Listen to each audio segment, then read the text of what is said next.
Hello everybody, welcome back to the Root Trees are Dead and Roottreemania. Bad news.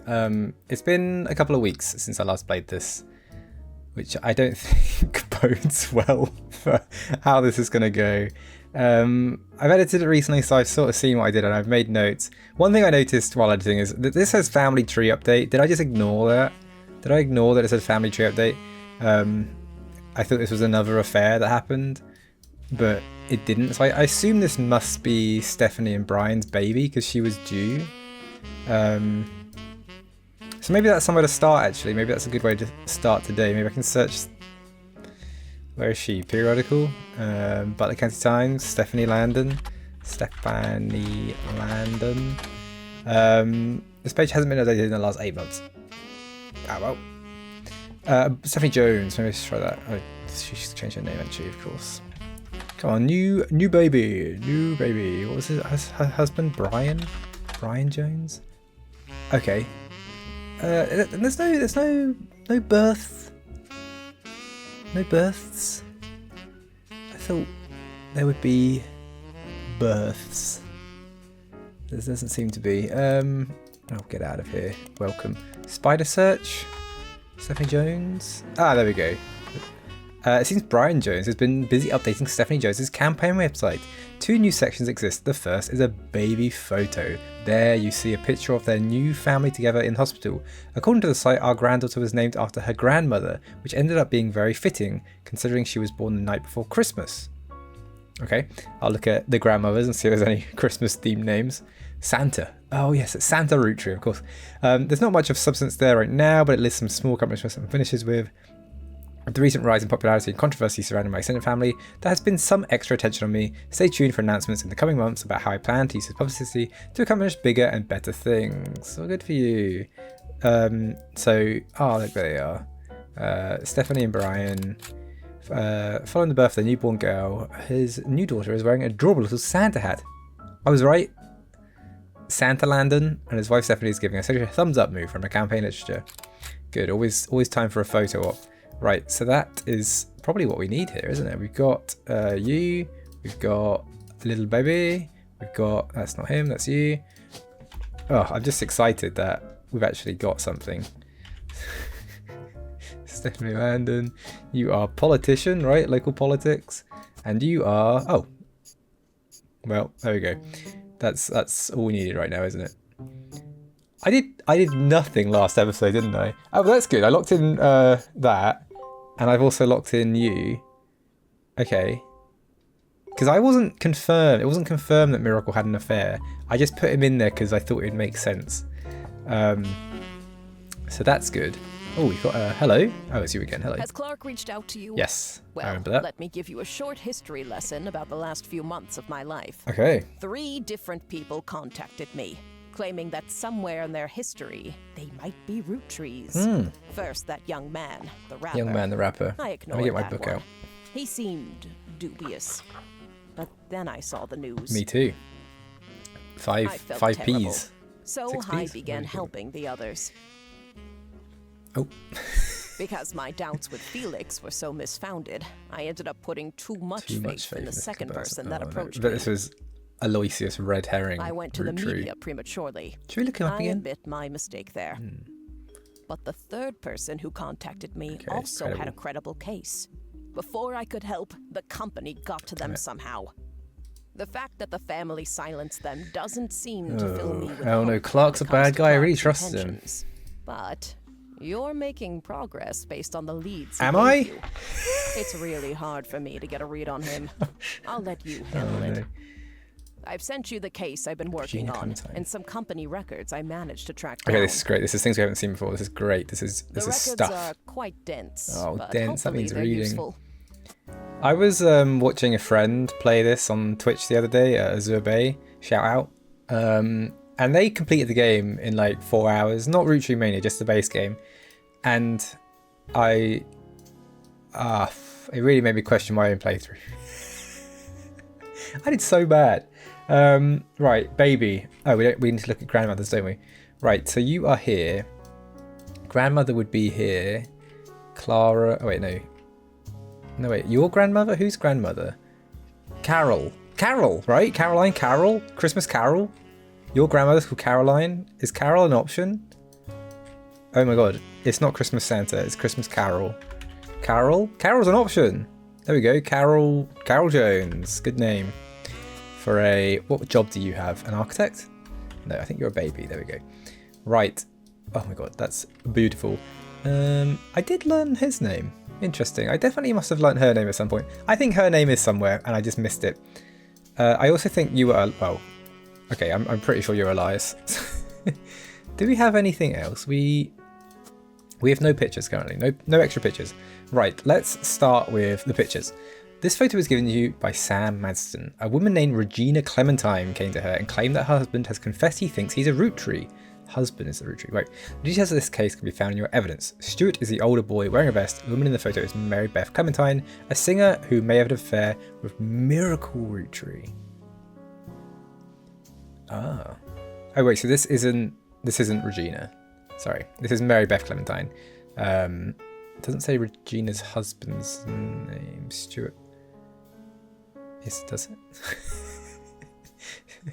it? I guess Stuart is this guy. Stuart is the husband. Does it say that? No. Right. Stuart, child, you. Is that Root Tree in the back? Is that? I don't know. Is that Miracle? I don't know. Maybe that is. Doesn't look like Miracle. He doesn't have his. It does look quite like Miracle actually, but it doesn't have his signature tie. So, right. Let's see the Regina Clementine email. From 6 Pieces Prodigy to Genealogy Genie at Prodigy. Is Prodigy a real thing? No. This is all the information I have about Regina Clementine, née Salazar, from New Orleans, Louisiana, and her husband, Stuart Clementine. There we go. She wrote me about a month ago. Apparently, the Root Tree lawyers went after her since then. By the time I received her letter and called her, she told me she couldn't cooperate anymore. Her husband, who is a police officer and never knew his father, told me he thought he might be a root tree, but he's estranged from his family and didn't want to pursue it because he had no proof. She wrote to me behind his back. Normally I wouldn't be so sure, but she had some pretty credible facts. Some of it I've been able to confirm. Stuart's mother was named Mary Beth Clementine. She was pretty well known in the 30s and 50s as a singer who went to church, went to tour in lots of churches. You can look her up online and she was a pretty big proponent of adoption. So maybe he wouldn't be a root tree if she likes adoption that much. I know for a fact that she came to Butler County a few times. I remember her from when I was younger. And Regina said that Stuart told her they always seem to spend a lot of time in the Miracle Church. You would though, he's a famous guy, right? She sent me a photo to prove that she says who she is. I've attached to this email. That was no proof.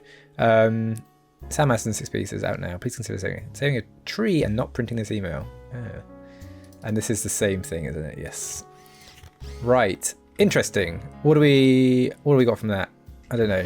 Not well, quite a few things. But let's look at the company records. Let's not look at the company records right now. Actually, let's focus on this one thing. We can search for Regina Clementine. No, that's not what it said. Immediately, it said we can search for the other lady, Mary Beth Clementine. She was a singer and most popular in the years between 1942 and 1959. She travelled around the country performing at churches. Her repertoire was a mix of religious and popular songs, and although she re-recorded a few, they seemed lost to time. Oh, that's a shame. The only find mentioned was a cover of He's Got the Whole World in His Hands, classic, released under the label New Edison. One thing Mary Beth was known for was her adoptions. She's listed on many sites that mention adoption and the history of adoption. Why would the son... Yeah, so these... Stuart, the husband, and I guess Mark was the other person in the photo. Why are they so sure about being Miracle as opposed to quite a famous adoption? She also spoke as an advocate for the benefits of adoption in front of the United States Congress in 1949, who were conveying to debate and discuss the then recent first adoption of an African American child to a white family in the United States. She was specifically there to detail her experience going through the system to adopt Stuart. Her son was adopted later and, according to a single line on one adoption site, under unusual circumstances. Oh, so Mark's the unusual one. In 1959, it surfaced that she had been twice divorced, both times with her manager Sterling. This ended her career with the religious audience she had been catering to, and while she performed occasionally since then, she's mostly faded into obscurity. Mary Beth passed away in 1994 at the age of 76 of a stroke. Right, let's just do a quick search where he's got his whole world in his hands. Ah, damn it, no bangers today. New Edison, is that going to get us anything? It was a small record label based in LA that existed for a few years in the 40s. It released to release cover records of songs that would gain popularity. According to a website about the history of recorded sound, it was named after its founder, Sterling Edison. Okay, Sterling Edison is a name we should remember because we've only seen Edison's. No, we've only seen Sterling so far. Sterling Edison. Its biggest claim to fame is being sued by the estate of Thomas Edison in Edison Records versus Edsel. Oh dear. I was like, Edison definitely sounds familiar. You'll also find a few references to New Edison and Mary Beth Clementine and sites about old records. One collector says that the Holy Grail is a re-release of the old Rugged Cross and says that the first edition was originally published actually legally. Okay, this is... I need to look for that because that will get us a maiden name. Another site claims that the police had to be called New Edison Records after its owner, Sterling Edison, got into a physical altercation in public, leading to a divorce. No sources of evidence about and the site's content seems user submitted. Send me your stories about Old Hollywood and I'll add them to my page. I want to know the email address. I would like to hear about Old Hollywood. There's nothing, is there? No. Right, let's just do a quick search for New Edison Records. It's the same thing, okay. Let's search for the old Rugged Cross. Popular hymn. You won't find much information. Eesh, okay. Edison versus Edsel. Edison Records was named... Wait. This is New Edison Records. So this was originally called Edsel. Is that right? Because Edison Records is... No, I'm confused. If this one is named after Sterling Edison, but this one is named after Thomas Edison. Alright, this history of the company seems very unimportant except for a potential lawsuit in 1949. Yep. Website about lawsuit mentions that it says a fun case because the name of the lawsuit was actually the biggest problem for the person being sued. A record producer who called himself Edison was immediately outed as not actually being named Edison. Oh my god, right, well. Edsel was a German last name. At the time of the founding of the company, the US was at war with Germany. The company's founder immediately settled to try to get the case to go away, but oh, right. So Edsel is Sterling's real name. Interesting. Is this useful? Is this useful?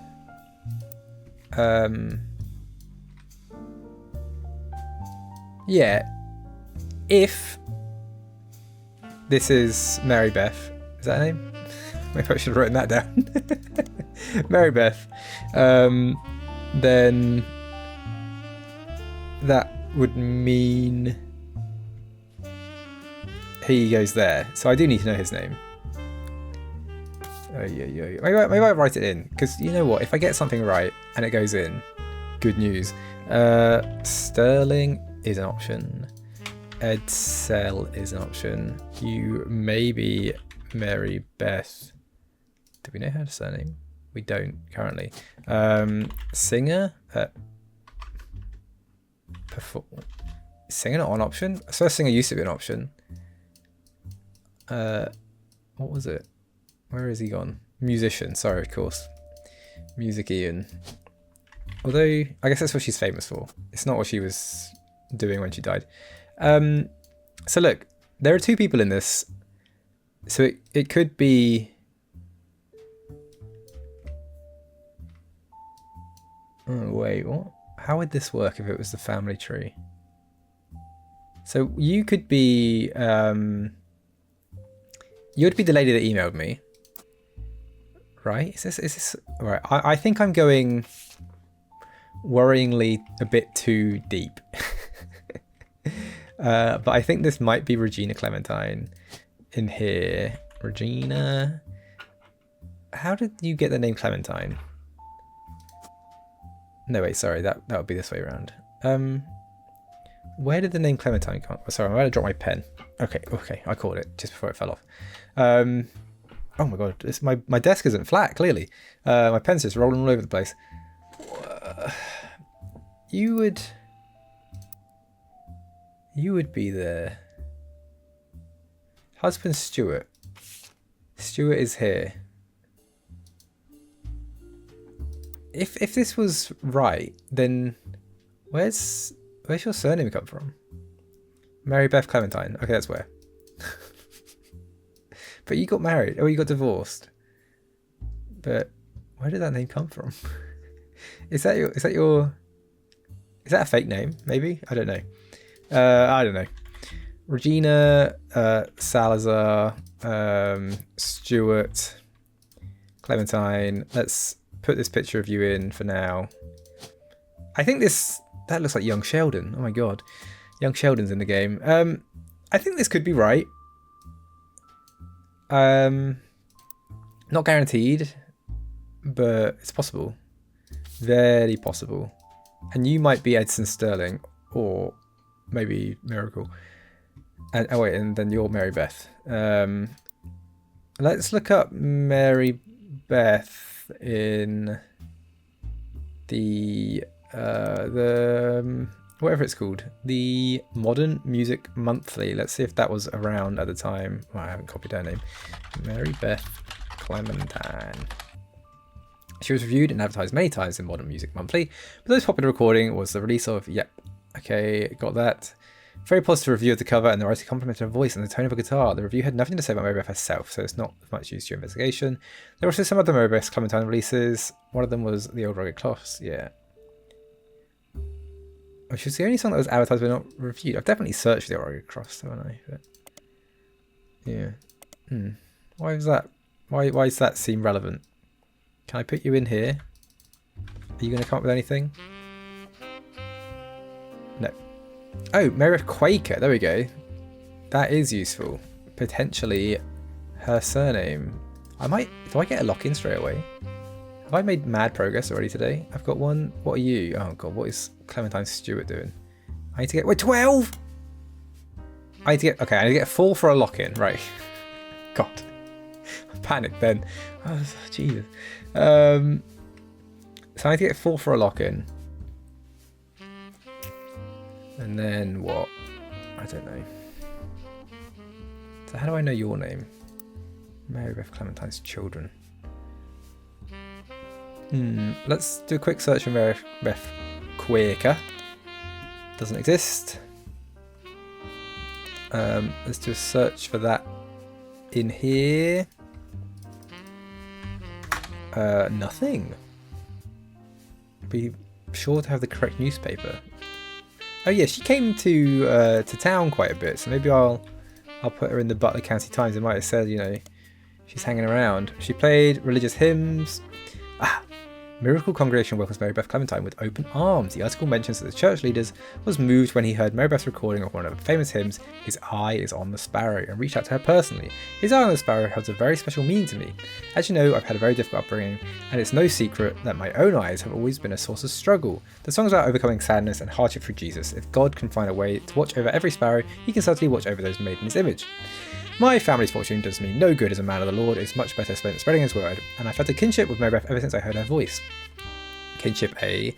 When I learned her personal story, I knew I had to help her in whatever way I could. The Bible is full of adoptions, from Moses to Esther. Spending your life taking care of those helpless to help yourself is incredibly noble. She and her son are welcome to stay in our guest home.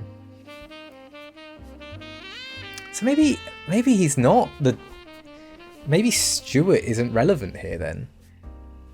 Because it seems like he already exists. Yeah, I don't know. The second visit was a few years later in 1953. The article mentions that her first visit was a massive success, and at the insistence of Miracle's congregation, she's returned for an encore performance. It's also mentioned that the unusual circumstances of her second son's adoption had prevented her from touring recently, but doesn't clarify. I think second son, bam, Miracle's baby. But first son, this is the first time she's come here, right? Welcomes. Maybe they met elsewhere and then she's just come to visit, you know, maybe it's yeah, I don't know, it's an odd one. Let's search for His Eye is on the Sparrow. Maybe. So it's not very okay. The premise is the thing they realise they should not feel discouraged or disparaged by their troubles, as God is watching over every creature. If God can watch over and love something so small as a sparrow, the singer knows that God is also there to watch over them. Alright. That doesn't help, does it? There's nothing else there that speaks to me. Right, let's go back Stuart and Mark. We do have Mark. Sorry, I completely missed your name, Mark. Mark Clementine. Let's search for Stuart Clementine. Okay, Clement isn't that popular last name. You managed to find a Stuart Clementine listed as one of many names on an emergency services website in New Orleans. It seems he's a police officer. Well, you know, see, this is why I think it must be right. It must be right that these people are involved, because A, I've got photos of them, and you don't get photos of people that aren't relevant, and also B, I'm getting a lot of information about their jobs. So, surely.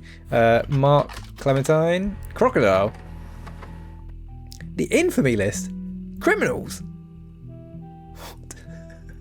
Although Mark's nicknames would imply he hails from Florida, a lot of others on the list come from there. Or Australia. Mark is listed as being from Los Angeles. He is a pretty big entry. He seems like a real piece of work. There's a very small note about him being the basket baby of 1950, but most everything else comes from his adulthood. He lost his job in 1975 as a pilot for a regional airline after he tried to board the wrong airline's plane. He was drunk and he was charged with trespassing and assault. He was a pilot? Oh my god. A drunken pilot. In 1982, he was arrested for transporting smuggled animals over the Canadian and Mexican borders for an illegal reptile supplier in Los Angeles. He was apparently quite successful the first 4 years, but was caught when he had to make an emergency landing in Portland after he was bitten on the foot by a crocodile, hence the nickname. Apparently, the Portland Telegraph is credited as having... Oh, maybe I can search for Portland Telegraph. His mugshot from the incident has been added to your photos. Brilliant. In 1993, he was released on parole, but his freedom didn't last long. He was arrested in 1994 in San Diego for violating it in an attempt to visit his daughter's graduation. He famously punched the principal, a man named Billy Sims. The incident received national press. Whoa. Oh, I think this must be right, because there's a second photo of the crocodile. Is criminal a job? Criminal? No. I guess pilot then? You're a pilot. Oh my god.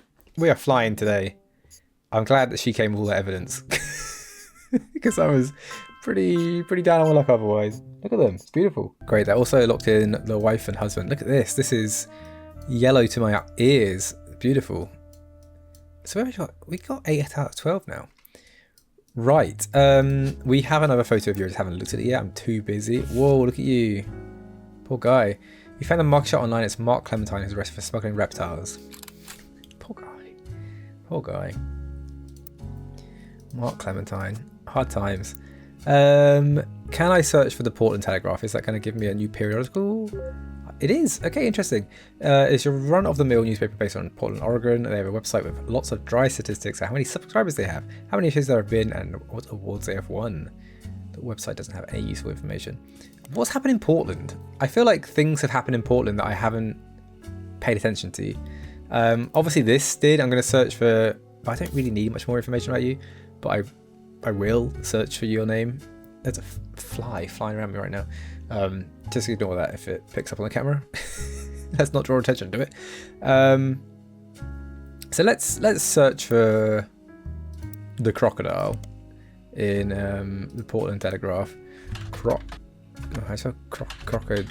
Oh my god. Nothing. Right, the crocodile. Alright, what was your legal names? Mark Clementine. Mark Clementine. Has one of the provided the nickname Crocodile Clementine and some details of Crocodile Clementine's first major arrest. He was flying weekly between LA, Juarez and Vancouver in a small plane. His flights were very low, literally under the radar. He was only caught because he was bit by a crocodile on the leg and had to call in Mayday because he was losing blood. He tried to tell them that he was a crop duster who somehow cut his leg on a loose piece of metal in the cockpit, but his story seemed very odd and controllers quickly alerted the police without informing him. When he landed, they were waiting and he was promptly arrested. Doesn't tell us much.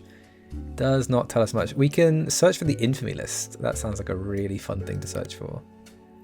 That is just about Crocodile Clementine, unfortunately. Damn it! I was really hoping that would be something. Basket Baby in 1950? What's that? Oh, here we go. What's this? A few sites about true stories focused on and around religion mention that in 1950 a gospel singer named Mary once found herself dealing with a real-life baby Moses situation. Ooh, basket in the reeds, right? Apparently she was a rather prominent supporter of the concept of adoption and somehow decided to test how much. And someone decided how. So they left the baby on her doorstep in a basket. According to the site, she adopted him without question and raised him as its own. Although it wasn't national news, in many circles he became known as the Basket Baby and even went on tour with her as he grew up. Basket Baby. Another website state who the women or baby were. likely to prevent people from looking to either other people too closely. From context, you know that it's Mary Beth Clementine, who later to be shunned due to personal life, and her son Mark, who later to be known as Crocodile Clementine. So, but that's a lie, right? That's not true. He wasn't really a basket baby, because you're an infidelity. So it's just a concocted story. That's interesting. There should be, if Basket Baby went on tour with her, you think there would be more information about this guy instead of just that he got arrested? I feel like I'm missing something, because I can't learn your children's name. Wait, I can learn your children's name. Billy Sims. Let's search for him. Billy Sims. Let's see if that made it to Portland, Oregon. Where's Sandstone Canyon High School? Is that in Portland? It doesn't sound like it's in Portland, Oregon, does it? Had his 50 minutes of fame in 1994 when he was punched by Crocodile Clementine at a graduation ceremony. Pretty much every news organisation, from trustworthy to tabloid, seemed to have their own take on the altercation. It wasn't the punch that captured the nation's attention. However, instead it was Billy Sims' matter-of-fact response to the threat and his comments afterwards, as heard in a now famous audio clip from someone who was recording the ceremony. Billy saw Mark hop onto the graduation stage and said, "Sir, you'll want to sit down or we'll have a problem." At this point, Crocodile reportedly sucker punched him in the face, and Billy, apparently only slightly dazed, said, "Alright sir, I guess we'll have a problem." Clementine tried to throw another punch, but Sims anticipated it and performed a maneuver that's expected to describe it as a wrestling move mixed with a backward somersault, which immediately brought both men to the floor, with Sims straddling Clementine, keeping him neutralized. As security arrived, the response captured someone asking, "How'd you do that?" And Sims' response was famously, "Trust me, I'm as surprised as anyone." That's great. That's so fun. So what do I get from that though? I guess I'll search for Billy Sims, and it said it was in local newspapers, so let's try the Portland Telegraph. Slightly longer than most incident. Okay. Most because the assaulter had appeared in the paper before because of the somewhat comedic sensation. So they were like, "Do you remember this guy that we arrested? Here he is. Croc Watch." It mentions that our good friend Croc Clementine was actually in attendance at the high school graduation because his daughter was walking the stage. I thought it said granddaughter. Didn't I say granddaughter? He was apparently not allowed to attend. His ex-wife had a restraining order filed on behalf of her daughter, but did so anyway. It was unknown to the school staff, including Sims at the time, who he was, but a security guard recognised him, and that's when the trouble started. Clementine was approaching the side of the stage to try to avoid the guard when the exchange between him and Sims took place. Right. So it's nice flavour, but that's where it said granddaughter down here. No, it didn't. I just combined daughter and graduation to hear graddaughter, I think. Let's have another look in the Butler County Times. Okay, nothing interesting. That's tricky then. So it doesn't say anything about who his daughter is. We do know. Can we search for Croc Watch? See if there's any more news about him. Billy Croc Watch. No, this is the same article. Okay. The other thing we can search for is maybe Sandstone Canyon High School. It might say attendees include. There's not much information about it. There's mentioned in lots of articles about the Billy Sims incident. Yeah, we've already looked at that. Unfortunately. Okay, this is a bit annoying because it's important information, but I don't think it gets us anywhere. Right, let's look at this confidential dossier that we have here, which has got loads of pages in it, blimey. Okay, strapping gang. You were given some partial staff records to cross-reference by Sam Madston. These records are based on old tax mailing information and only detail the employees that work directly for Roottree or in their corporate office. The many labourers on the farms or in the factories are not listed. You're not sure how helpful it will be, except for cross-referencing guys' secretaries and visits overseas. God. Spider searching people just because they are listed in these books will likely be very time-consuming and a waste of your time. Well, I think that is exactly what I'm going to do. Zach Morden, we know them. Ernest Madison Jr., yes. Office staff: Edward Roottree, Lloyd Carpenter, Carl Monroe, Elizabeth Cravensworth. Product management: Eli C. Roottree, Fred Cross, Albert Cross, Douglas Rosenberg, Juliet McCucklin. Okay, so secretaries, that's somewhat interesting. Secretaries are the ones we think maybe a fair in. We've got a Joanna, apparently. Did it say how they met? I can't remember. I know it said not to do this, but let's just have a quick look for Fort Knox down here. Just see. Okay, right, no one.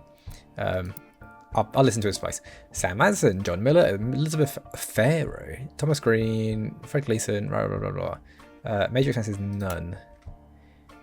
Okay, oh, so it changes every year. Okay.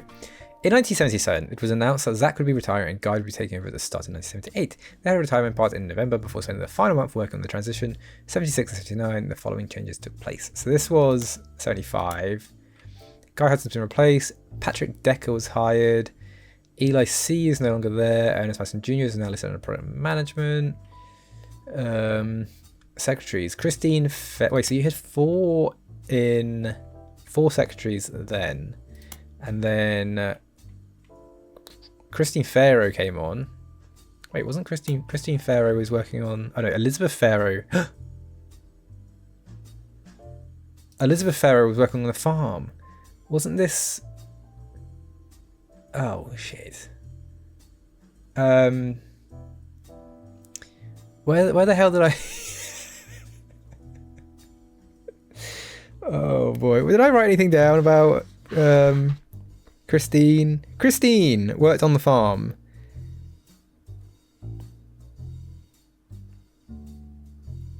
Oh, fucking hell. What did I learn?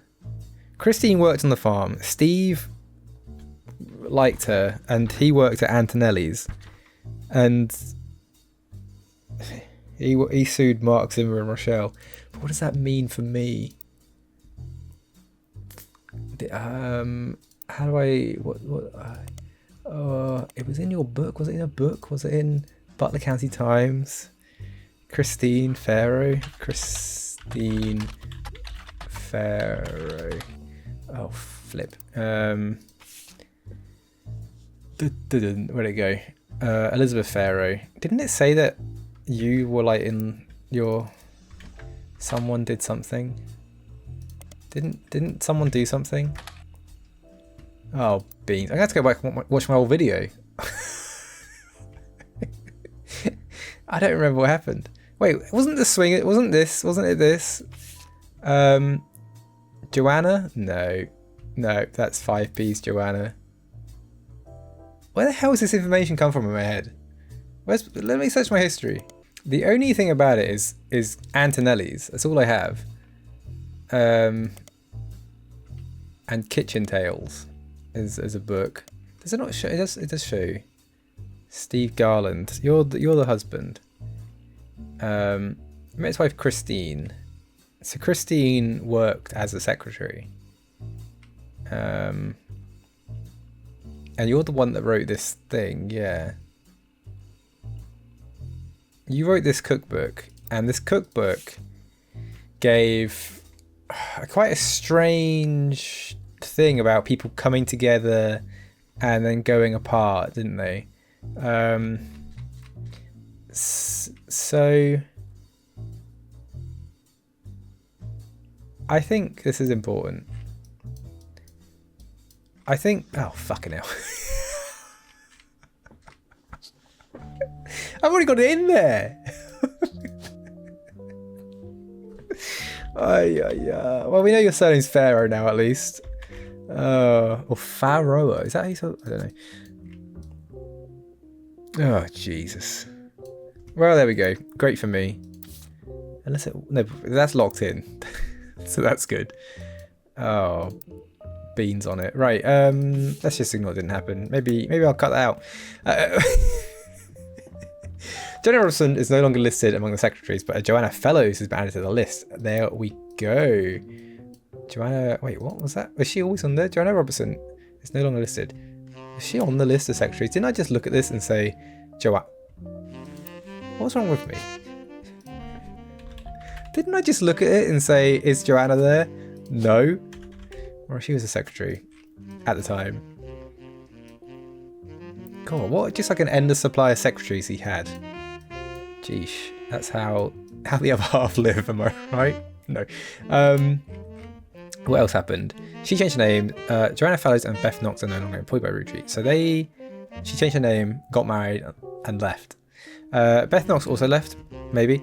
Christine Roottreemania is no longer listed among her secretaries, but Christine Garland has been hired.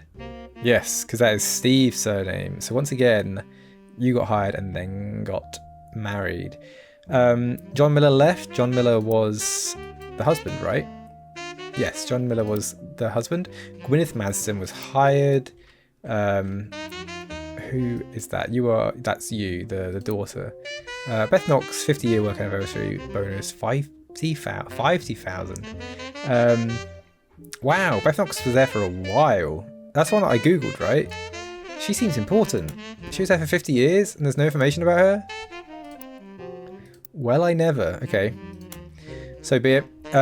In 78, Guy Hudson took over. This began a particularly volatile period in the company's staffing. Many travel expenses were listed and Guy began to try and develop new 5-piece flavours. Yes. Okay, Guy came in.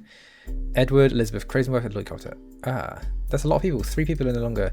Rafa Tunes is now listed as office staff. Yes, I remember them. Albert Cross and Fred Cross are no longer. They were pretty cross, so they left. Christine Garden is no longer working for Roottree. God, only lasted a year. Beatrice Watts and Corinne Schwartz were hired. Juliet McCullen and Doris Mays are no longer employed. Lisa Lewis and Valerie Ewing were hired. Oof, that's a lot of people, isn't it? A lot of people left the farm. Elizabeth and Sam Cattrall were hired. Emily. Robert Logan is no longer employed by Roottree. William Sams was hired. Susan Ford was hired under a special category that only exists for 1 year. Interpreter. Interesting. Why do they need an interpreter? That's interesting. Office bloody hell. Office refurbishment. 5-piece flavour development. R&D cost less. Oh, £10,000 a month. Okay, there we go. Edward retirement party. Christmas tree bash. New Year's Eve bash. Travel expenses. Australia, China, France, Brazil. Blimey. Butterscotch development. Caviar. Again. Next year. 4th of July spectacular New Year's Eve ball. Wow. Okay, so this is when Guy Hudson. This is like big time, isn't it? This is the peak era. So he's traveling everywhere. He's got a translator. Let's search for that translator. Maybe we can find some news about her, because she might have services online. She might not. She might not have any services online. She needs to work on her product placement.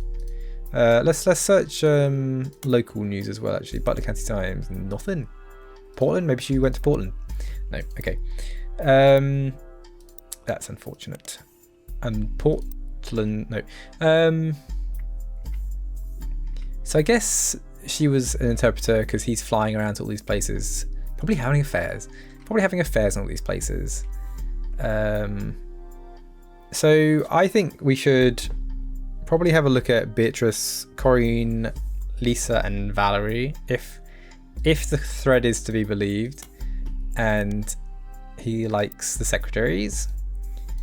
There we go. Corinne Schwartz concerning a few articles from local news stations in Pennsylvania. Some of the people attempting to track down Anonymum were harassing her. We saw about Anonymum, didn't we? Yeah, Anonymum was the 5-Piece's mother, right? She recently had to take a leave of absence because people showed up at a car dealership where she worked. She's begging people to stop the accusations so that she can get back to her normal life. In every article you find, the journalists involved have independently verified she is not an Anonymum. Let me just double check Anonymum. No, this wasn't Felix Fellows' mum. This was the second high-profile case. Did I search for this? Is this new? I really hate myself sometimes. You're on the list, aren't you? Did I not get that far down? Did I not? Okay, right, yes. Anonymum was a fake. Not a fake, but they thought that maybe her child was Guy's, but it turns out it wasn't. Well, okay, I've been led astray. It says so from Port, Pennsylvania. Okay. So Corinne Schwartz, I think must be an affair, because people thought she was an Anonymum, but she says she just wants to have a normal life. So maybe not. My conclusion is maybe, but maybe not. Great, I'm glad I came up to that conclusion. Oh yeah. Let's check for Lisa Lewis. Nothing. And Valerie Ewing. Ewing. No, okay. Volatility continued. Many new employees didn't tend to stick around for very long. The following changes were recorded. Terry O'Connor was hired. Susan Ford was moved to office staff. Douglas Rosenberg is no longer employed. Oh god, do I need to know all this? Corinne and Beatrice both left. Linda Lewis and Angela Ingram were hired. Lisa Lewis and Valerie Ingram both left. And Catherine Garrett was hired. Wow. This is 80 to 81. When is the next affair? I can track that actually, can't I? No, I can't. Oh, I thought I could. Oh, it's a period of affairs. Sorry, it's not individual. Bum.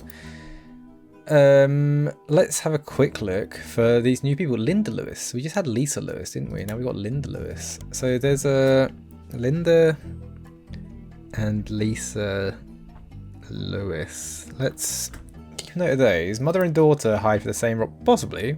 Obviously, it could just be people with the same surname. Angela Ingram. We're not listening to the advice he gave us about not Googling people. But it might help. William Sands no longer employed. Emily Senfeld is no longer employed, but Emily Barnes is now listed. Okay, somebody got married. Somebody else got... Oh, Gwyneth. Congratulations. Susan Ford moved. Strawberry... What the hell is Zigua? Chinese word for watermelon. Oh, wow. Xigua. Interesting. Caviar still. Christmas tree bash.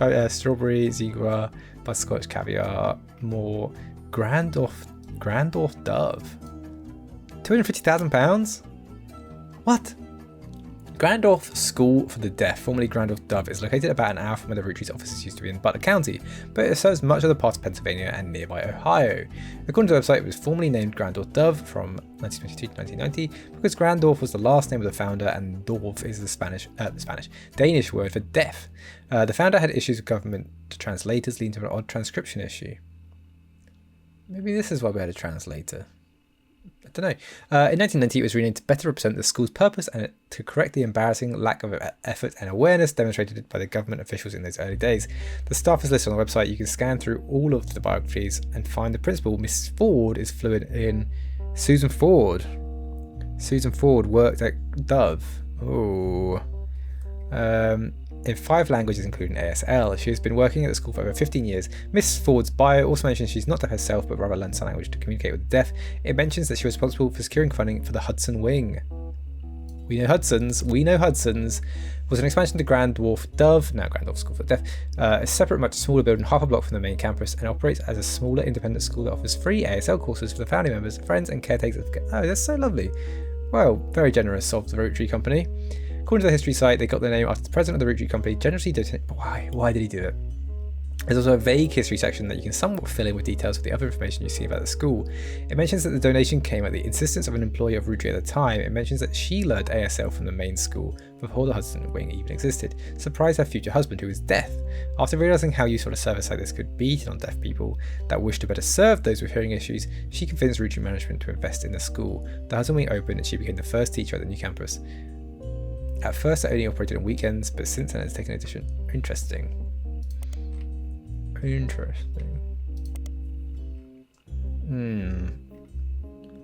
So, do we think she is having an affair? I feel bad that I have to just accuse everybody. I don't really. She may have just worked. Why was she hired though? I don't know. I sort of feel like maybe she is a fair partner 3. What do we think? But she says she got married. It can't be you. Yeah, so she learned to surprise her future husband who was deaf. I was writing how useful a service like this can be to non-deaf people. So she learned it in the past. So she definitely has. There's a possibility. I'm going to put in Susan Ford. She is an option, but I'm pretty sure every name we see in the whole game is an option at this point.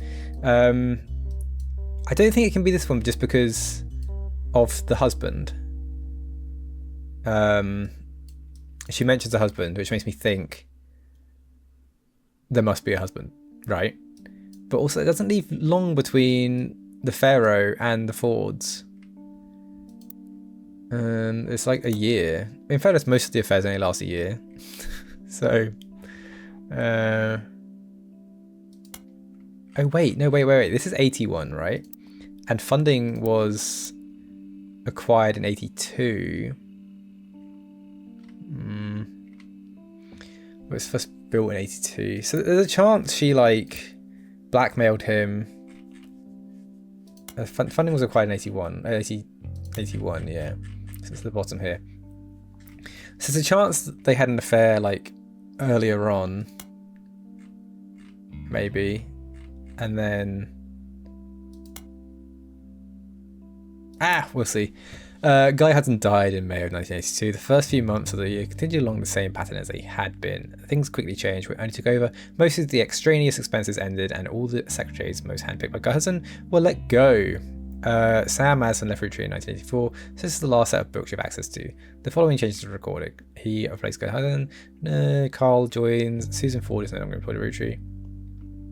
Okay, this is okay. Interesting. Secretaries, they all go. Interesting. So, are they anybody interested? Like, we've got the Lewises down. We don't. Catherine Garrett wasn't anyone, was she? Did we search? We searched these people in the end, didn't we? Let's just double check it again because I will be annoyed if something comes up. Okay. So there's a chance, but they clearly said new management said we're having issues with our secretaries, so we're gonna just do a temp agency. Sam hasn't left. Amy Sutton and Victoria Lowe, we haven't seen those names. Sugar Plum cancelled, Strawberry cancelled, Gigua cancelled, Butterscotch cancelled, Caviar cancelled, New Year's Eve Ball, Freddie Gleason 50 work, yeah, anniversary, bonus. God, 50 years is a long time, isn't it? I was about to say like maybe that's worth it, staying somewhere for 50 years, but blimey, 50 years for the same job. I can't do that. Let's just search for Fred. Just search for Fred. I can't remember his surname. Gleason. Let's see if he's in the Butler County Times. Nope, 50 years old and didn't ever make a newspaper. Right, did we learn anything from that?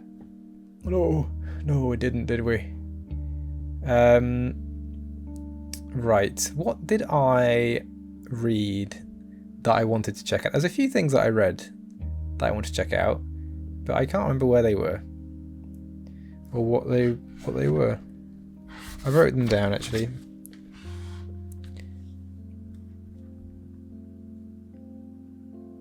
I wrote them down. Okay, what have we got then? I said that I wanted to search for Aloysius, but Red Roottree. Is there anything? Nothing new about him. Okay. I just wondered, because now that new people are coming out, maybe information about him would be different. I also wanted to search for... Why did I want to search for you though? Oh yes, it was at the bottom of the reminders. I'm interested... This is why I want to search him. Family Man, Lauren's other books, and Caroline Morden. I want to just check out Caroline Morden's sculptures, just to see if there's anything... Okay, there is new stuff. After the release of 6 pieces, Caroline Morden did a television interview. Someone had uploaded a partial transcript of that interview on the television section of a messaging community. The script is only her answers and is missing the questions. This creates a somewhat confusing reading experience, but only gives you a bit more history about Caroline and some of her family members. Okay, I did want to learn about her sculptures, but maybe that was just a hint to get me into that area. Okay, let's look at what this said. Actually, 1 minute. Let's look at Family Man as well. This is a book that I saw last time, and I thought, let's not bother looking at that. But maybe it would be interesting. Maybe there is something useful, because I think it was kind of useless. But it's about... Didn't I search this? I swear I got a copy of this or something. Bess Williams. Okay, I didn't. Great. Non-fiction. Referring to an old book about it's blatant corporate propaganda. Great. I love corporate propaganda. And the last thing it's telling us to look at is Lauren's other books. Maybe. I just searched for Lauren. That's not going to help me, is it? What's her name? Lauren Rafferty? Yeah, Rafferty. Did she publish under Rafferty? Rafferty. Did I spell it wrong?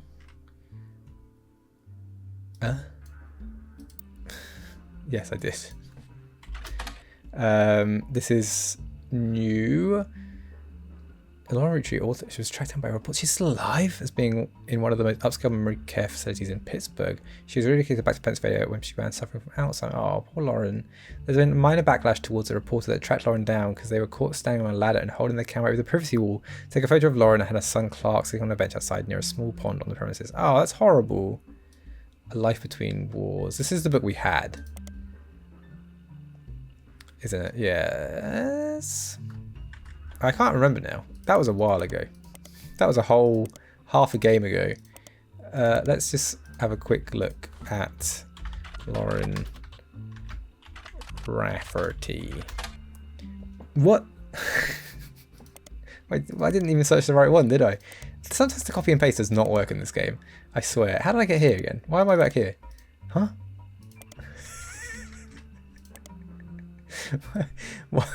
What's going on here? Oh, she's gone now. Now I've got to type in Lauren again. This is a hard day's work. Nothing relevant. Well, why not? We know she wrote a book. Lauren, it was published under Roottreemania though, right? We've got one. There's a single passage that focuses on potential affairs in an immediate family. And I didn't find that useful last time. I thought, nah, I won't need to know about affairs. I suppose I wouldn't, would I? It's so odd that this is like, because these three things have led to things, but this one didn't. Is it again a red herring? God damn it. Right, what do we fancy? Oh, look, there he is. Let's look at 45 minutes. This was a cable news interview. A transcript of only Caroline's answers have been posted on a site about television. Thanks for having me. So, tell me about your time in the family. I've never really fit into the family, so it didn't surprise me. Already I'm lost. She could have put me in if she wanted to talk about the time during my activism days when I almost got arrested for stealing the spark plugs out of water tractors, but I didn't really think it fit her narrative. So this is about 6 pieces. It said, why weren't you mentioned in 6 pieces? That's why. Did your family not like your activism? Yes. No, they never tried to kick me out or send me to live on a farm, if that's what you mean. But I was already pretty unpopular, and once everyone learned why I divorced my husband, few people paid me any attention. How do you feel about Eloise? She's my wife, not legally, but we've been together for half our lives. Call it what it is. I was 20 and had just had my daughter. I hate to look back on that time because I was a terrible mother the first few years. I left my daughter with my ex-husband and followed Gar on a private jet to Europe. He lost a tooth and a client. What does that mean? I found love and a better understanding of who I was. Still, in our family's eyes, his trip was somehow more acceptable. Explain that. So, Guy's trip to Europe. What happened then? Guy in Europe. Can we have any more specific details as well, apart from Europe? No, I couldn't stand him. So what did you think of Guy? No, I couldn't stand him. Our family wrote off his behaviour like he was some huge fan of romance or women, but he didn't like the entire woman. It was doubly awkward for me because he was more supportive than most. Oh. I say I figured out it's because he assumed I would be as shallow as he was. Who's this about? He was a workaholic. He seemed nice enough and did a good job. I didn't know him well. That was one of Sam's problems with our family. None of us did except Carl. Honestly, I get why she's pissed. I don't know what that's about. That's one of Sam's problems. None of us knew him apart from Carl. So Carl is there. No, Carl. So who would that be about? Probably Ernest. No one liked Ernest apart from Carl, and maybe that makes sense. No, wait, that wouldn't make sense. That's your son.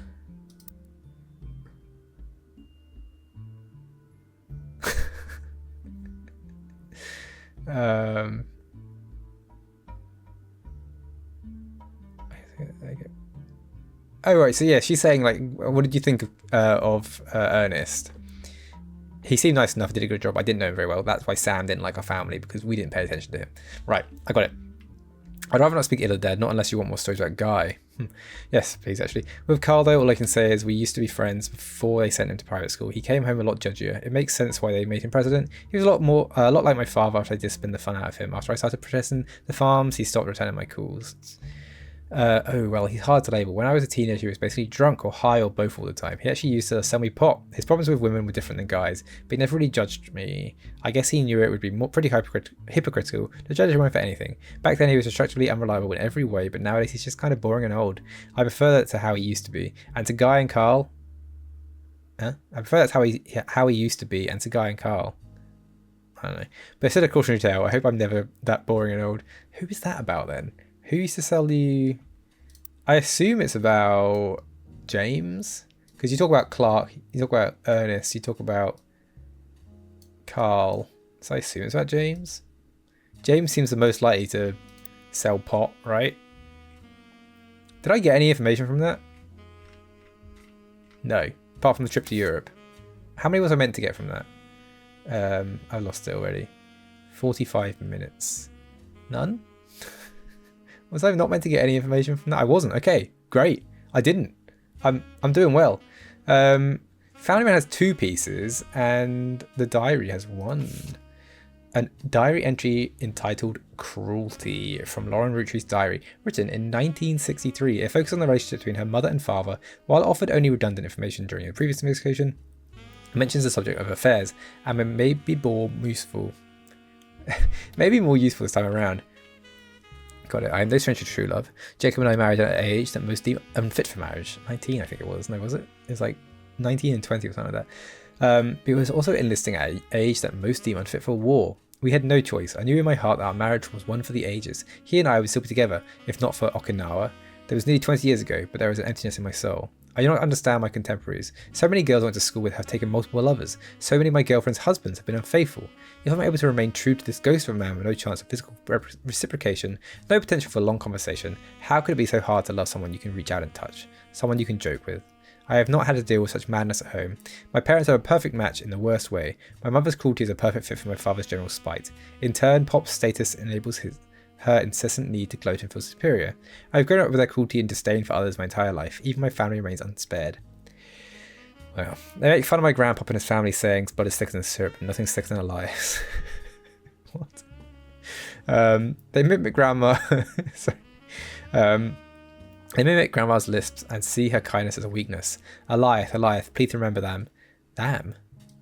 Is that a person? No. Not even our family's maladies and religion go unmocked. Remember, God only put I in miracle. I can say without a doubt in my mind that my parents have never had eyes for anyone outside their marriage. They're too self-centered to look astray. Does that help us? Elias, please remember them. Is that just them? Please remember them. But that wouldn't change. Sam. Oh, Sam. Oh, right. Well, we got Sam about this, wouldn't we? We would have got Sam out of this. Oh my god. Please remember Sam. That was just something they mimicked. Oh yeah. But I suppose this came after. Right. Everyone knew about Sam at this point. Yeah. God only put one eye in miracle. I'm not really getting much from this. Can I search for Okinawa? We know what happened there, right? Her husband died, I think. I don't think it really tells us much. I know it sort of says that everyone sucks. So that's it, right?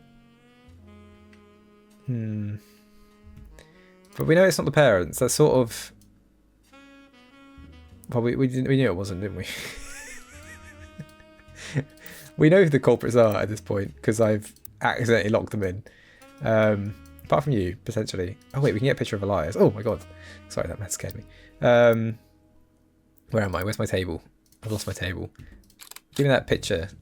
Give me that picture of that man. Let me put it in here. Cool. How are we doing? We're not doing well. We've only got one so far. Uh-oh. The dictionary defines propaganda as information, especially of a biased or misleading nature, used to promote or publicise a particular political cause or point of view. But if they were to replace the definition with a picture, it would be a picture of this book. This book tells you nothing new about Elias, and from what you know of his true feelings towards some of his extended family, you're not sure it tells you anything true about Elias either. The reissue of this book was so lazy that they reused the famous photo of Elias from Business Watch, whose copyright had expired. The best thing is that, going for it, is that it's only 85 pages long. That gives me 2 pieces of information. How does it? We've looked at Business Watch, Elias. We haven't looked at it recently, have we? Is there new information about Elias in Business Watch? Because that's when he got his big picture. You know, that picture. His Watchman of the Year. That's when he got that. So why is... This is an old one. So why is it saying 2 pieces of information here? Okay, that leaves me in a bit of a dead end again. I've explored all of my avenues. Now I know there was quite a lot, but I've definitely missed some of it. It's not good. Not good. Oh wait, we've locked in 2. If only we could get a picture of Christine Pharaoh. That would be really useful, wouldn't it? If only we could get a picture of Christine Pharaoh. Can we search for like New Year's Eve ball? No. Can we search for Christmas ball? 4th of July spectacular. We were aware of that one, aren't we? Christmas tree bash. Wait, they had a Christmas bash and a New Year's Eve? Blimey. I feel like the Grondorf one is probably the most important thing we have here. But I'm surprised there's no picture of Miss Ford. Is there's a Mr. Ford, isn't there? A husband, but we don't know his name. Because she learned to talk to her husband. But why? No, but why? But who? Who is that person? We could look in local. Actually, we haven't done that yet, have we? Let's look at the Butler County Times for the... Not that. Hudson Wing. Actually, yeah, we probably look for the school as well. I assume this is the page of the school. Butler County Times archives include what seemed like an endlessness of snow cancellations. Okay, this isn't very interesting. Amongst the... Oh, it says it stops in 1990, so maybe we need to search for the new name. Amongst the avalanche of useless information, you almost miraculously discover one useful article. Well, it was at the centre of a crime from 1982. It seems that someone defaced the school and vehicles outside at the brand new Hudson Wing. There are multiple broken windows, and one of the teachers' cars was painted with profanities and accusations of infidelity. A few weeks later, a follow-up article provides more detail. There was one arrest, Thomas Hughes. That's not Mrs. Ford's husband. God, my memory's awful, isn't it? I was like, this Hudson, I don't know. Thomas Hughes was coincidentally a former student at the school. Apparently, the destruction came weeks after he married the school's newer teacher, Mrs. Hughes. She was not a teacher when he went. He graduated a few years earlier. According to the reporter's investigations, the police records, trials and restraining orders, Mr. Hughes was convinced that he was not the father of Mrs. Hughes' current pregnancy. He was released on bail, and the school had agreed not to press criminal charges after an agreement was made to pay for damages and for the couple to begin the divorce proceedings. Oh, okay. Oh, but Thomas Hughes has never been mentioned again. Right, Mrs. Hughes. Mrs. Hughes. Me and Mrs. Hughes. Oh, are you a secretary? Perchance a secretary? I can't remember all your names. But you got fired, didn't you? In 82, and that's when the affair happened. There's no Hughes in here. Not in a secretary position anyway. Is there a different Hughes? I bet I've looked at it. I bet I've just scrolled straight past it. These aren't one of the names I have written down. So I can't see any Hugheses. No, okay, right. Well, that was a bit of a weird one then, wasn't it? Maybe there are other infidelities in the world. I hate to say it, but it happens. And I think maybe this one's not relevant to me. Let's look up the Grandorf School for the Deaf, see if that gets any different mentions in the thing. It is. Okay, amazing. Has made a few odd appearances here and there in the Butler County Times since 1990. It's not too many that you can't look at all of them, and so after scrolling through a few pages, you manage to find something. This will be a really fun job in real life. It probably wouldn't be. There's too much internet nowadays. It'll be easier back then, maybe. Maybe it'll be harder. Maybe nowadays with all social media it'll be quite easy. I don't know. If you're a public investigator, personal investigator? Private investigator. Let me know how easy your job is and whether you would have rather done it in the 90s. You find something incredibly useful in an article that isn't even focused on the school itself. Local students provide key evidence in scientific study. Ooh. The article from March of this year mentions that the Ford sisters... Mrs. Ford? We know that one. Oh wait, identical twins. I just saw the word identical twins. So that does not look good for you. Because it could be you though. Ford twin. I'm really obsessed that they must have had an affair with Susan Ford. Because you're not right. Steve Garland. No, because Mr. Ford. It might be this one. Final affair. You had. That would make sense, I suppose. To 82. It's only.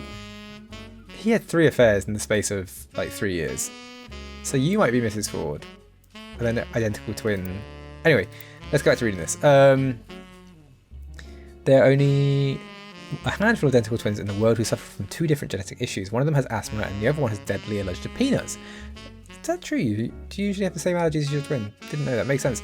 The mother, a Ms. Susie Ford, who is principal at the nearby Gandorf School for the Deaf, was originally contacted by researchers looking to identify if there were any sets of twins where one was born deaf and the others were not. While she didn't have any twins to attend her school, she asked if her daughters, Mrs. and Heather, could be useful, and it turns out they were. She says they couldn't be more different. My youngest, we all call her that, even though she's only about 15 minutes, is shy but essentially hasn't stopped running from the moment she learned to scamper. Asthma has been kept her sister off the soccer field, but she's the definition of extrovert, and even performing a local production Is There Any Life After High School later this year. The article includes a picture of the girls added to your evidence. Great. Who are these girls? One's got asthma, one's got an EpiPen. Brilliant. But we don't know who's who. Does it matter? Do we need one? We know for a fact one's older. Obviously one's older.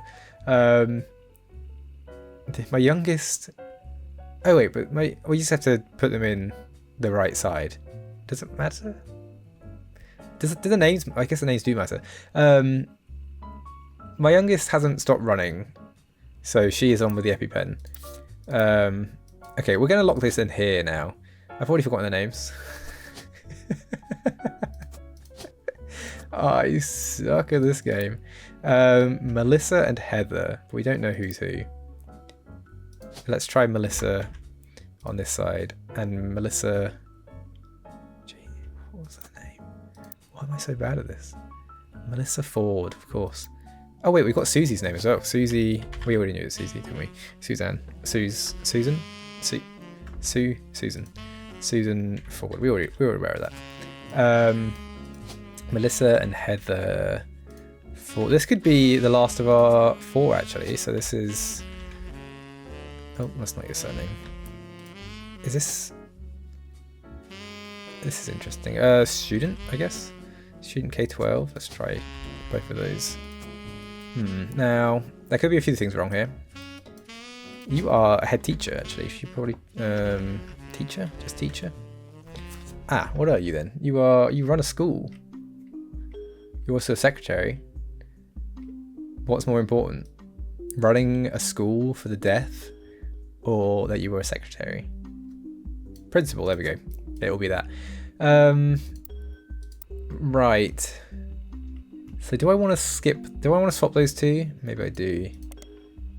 It's a musical. It's quite obscure, only appearing on Broadway for 70 performances after a preview period. Nowadays, it's mostly performed by smaller theatre troupes, including high school drama clubs, if you couldn't tell by now. A game designer by the name of Jeremy Johnson was in musical theatre all 4 years of high school. There's one song from it which has somewhat surpassed the popularity of the rest of the musical, called The Kid Inside. If you'd like to listen to it, I recommend Barry Manilow's version. If you heard the song before, it's like that cover.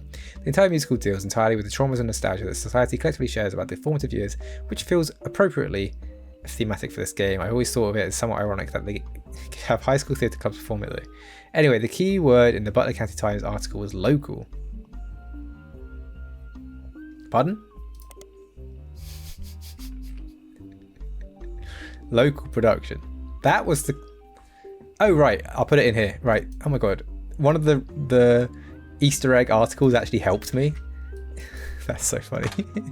It seems like a high school in Baton County performed its own life near the end of April 1999. The cast list mentions some names, including a Heather Ford. So my youngest is shy. My oldest is the extrovert. My oldest is called Heather. is the information I got from that. So I did that the wrong way around. Great. I'm glad it got confirmed rather than a guess, because it would have been easy to guess. Have I already forgot the other person's name? Elizabeth? Melissa. Melizabeth. I was close. Are you in college then? They're twins. Why is that not right? I must have got something else wrong, because I feel like I've locked in you. I've locked in you two. And I've locked in you. Oh dear. Maybe you're not a secretary. What else did Joanna do after she was a secretary? Didn't I find that out? Didn't I not find? I wish I could control F. And then Guy Hudson's secretary was the only for only 1 or 2 weeks after before she quit.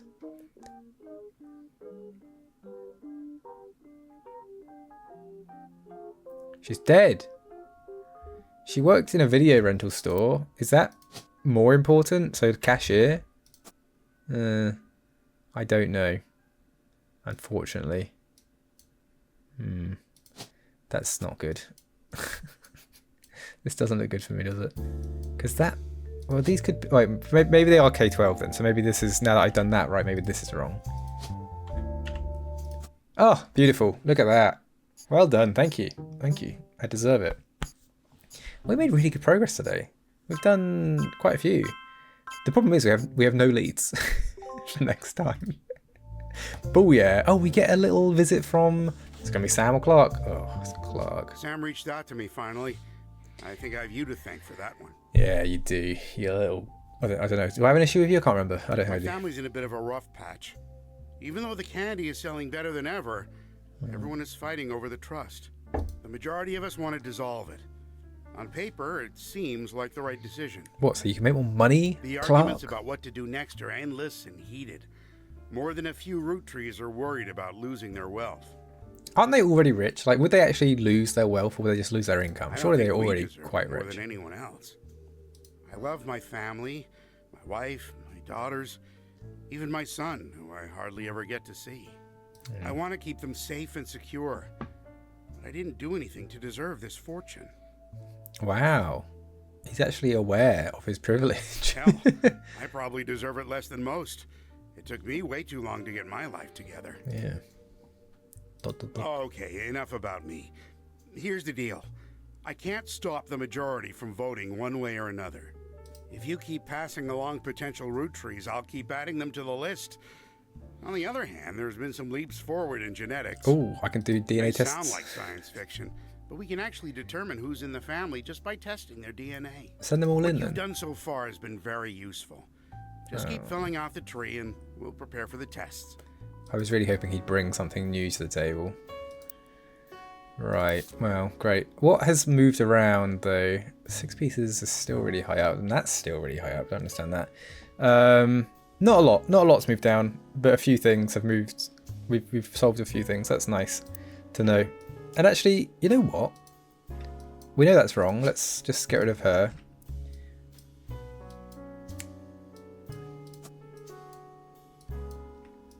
But we are on good track. We don't know much about Elias's first infidelity. And actually there's quite a lot there to get. But we know of 3 of your infidelities now. 2 are like almost confirmed. This one we're pretty sure. Well, we're pretty sure because of the husband's name. It's just these 2 that are missing. But it does narrow it down quite a lot, because I think there must be like in between those years. That narrows it down quite a lot, I think. And then we've got to figure out about your kids. I don't know where we get that from, because I thought I'd seen all the information about you, but I clearly haven't. But good progress. 12 out of 38 or something like that. That's really good. I think we were today. Way better than last time. Last time I was scared to come back to this game. Because I was like, I don't want to figure it out again. I edited last week's episode and I was like, this isn't going well. I think I might have to give up. Also, I've just realised that this guy's got a new photo. Chris Rafferty's got a new photo. So does Clark. Were they always there? Oh, okay. I should be careful then. So does Zachariah. So some people might have photos that... Because I literally said earlier, all the photos we get will be people on this tree. But there are some that go back. Okay. Well, that is interesting. Thank you so much for watching. Hopefully you enjoyed today and hopefully you enjoyed the progress. Got any hints? Let me know. I don't know. I might have already recorded the next episode. But thank you so much and I'll see you really soon. Goodbye.